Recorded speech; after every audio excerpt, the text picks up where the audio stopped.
നമ്മുടെ വീടിന് സമീപം സ്ഥിരം പ്രശ്നക്കാരനായ ഒരു അയൽവാസി ഉണ്ടെങ്കിൽ സമാധാനത്തോടെ ജീവിക്കാൻ കഴിയുമോ? എന്നും ബഹളവും കലഹവുമായിരിക്കും അല്ലേ? ഇനി അയാൾക്കെതിരൊന്ന് പ്രതികരിച്ചാലോ? പിന്നെ സ്വൈരമായി അന്തി ഉറങ്ങാൻ കഴിയുമോ? കോഴിക്കോട് മുക്കം മണാശ്ശേരിയിലെ നാട്ടുകാരുടെ സമാധാനം തകർത്തത് ജയകുമാർ എന്ന അയൽവാസിയാണ്. മദ്യപിച്ചെത്തി എന്നും പ്രശ്നങ്ങൾ സൃഷ്ടിക്കും, ഭാര്യയെയും മക്കളെയും ഉപദ്രവിക്കും. നാട്ടുകാർ പ്രതികരിച്ചാൽ പിന്നെ അവർക്ക് നേരെയായിരിക്കും പ്രതികാരം. കഴിഞ്ഞ ദിവസം വൈകുന്നേരത്തോടെ മദ്യപിച്ചത് ജയകുമാർ സമീപത്തുള്ള വീട്ടുകാരുമായി വഴക്ക് തുടങ്ങിയതാണ്. അതിൻ്റെ പേരിൽ പിന്നെ വലിയ തർക്കവും സംഘർഷവുമായി. ഒടുവിൽ അയൽവാസിയായ വിനോദ് കുമാറിനെ ജയകുമാർ കുത്തി കൊലപ്പെടുത്തി. സംഭവത്തിന് ശേഷം രക്ഷപ്പെട്ട പ്രതിയെ പോലീസ് അറസ്റ്റ് ചെയ്തു.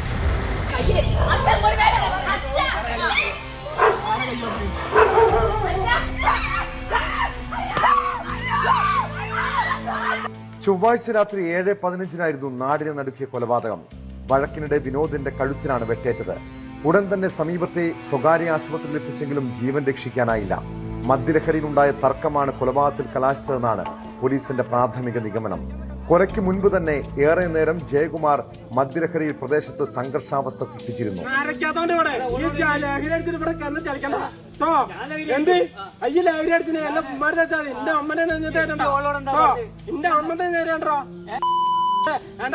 അമ്മച്ചണ്ടല്ലോ ഓവിടെ കടന്ന് കളിച്ചിട്ട് വരാൻ പോലെ ലഹരിയില്ല.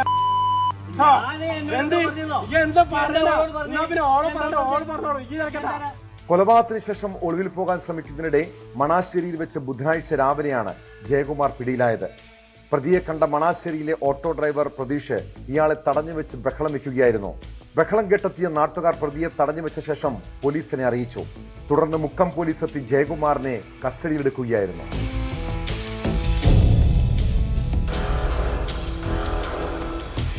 പ്രതി ജയകുമാറുമായി മുക്കം പോലീസ് സംഭവ സ്ഥലത്ത് നടത്തിയ തെളിവെടുപ്പിനിടെ നാട്ടുകാരും ബന്ധുക്കളും വലിയ പ്രതിഷേധമാണ് ഉയർത്തിയത്. സംഭവ ദിവസം പ്രതി ജയകുമാർ നാട്ടുകാരുമായി പ്രശ്നമുണ്ടാക്കാൻ തുടങ്ങിയപ്പോൾ തന്നെ പോലീസിനെ വിവരമറിയിച്ചിട്ടും പോലീസ് ഉദ്യോഗസ്ഥർ സ്ഥലത്ത് എത്തിയില്ലെന്ന് നാട്ടുകാർ ആരോപിക്കുന്നു.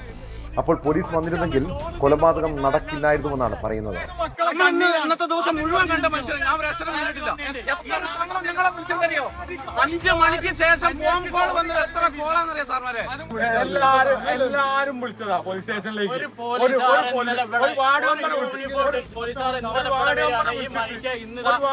വിളിച്ചിട്ട് വരാത്ത ആൾക്കാരാണ് ഇവര്. പിന്നെ എന്തിനാണ് ഇവര് ഇപ്പം വന്നു കയറ്റി മറ്റേ സാധനത്തിന് വേണ്ടി? തെളിവെടുപ്പിനിടെ ജയകുമാർ തന്റെ വീടിന് പിറകിലുള്ള വാട്ടർ ടാങ്കിൽ നിന്നും വിനോദ് കുമാറിനെ വെട്ടാൻ ഉപയോഗിച്ച കൊടുവാൾ എടുത്തു കൊടുത്തു. നിരവധി പോലീസുകാരുടെ സാന്നിധ്യത്തിൽ ശക്തമായ സുരക്ഷാ ക്രമീകരണങ്ങളോടെയായിരുന്നു തെളിവെടുപ്പ്. പ്രതിഷേധത്തെ തുടർന്ന് വളരെ പെട്ടെന്ന് തെളിവെടുപ്പ് പൂർത്തീകരിച്ച് പോലീസ് മടങ്ങി. മുക്കം CIയുടെ നേതൃത്വത്തിലാണ് തെളിവെടുപ്പ് നടത്തിയത്. ലഹരിക്കടിമയായ ജയകുമാർ സ്ഥിരം പ്രശ്നക്കാരനെന്നാണ് വിവരം.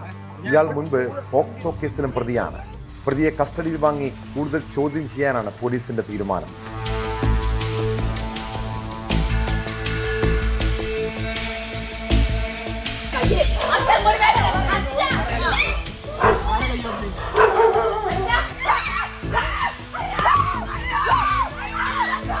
ന്യൂസ് 18 മുക്കം.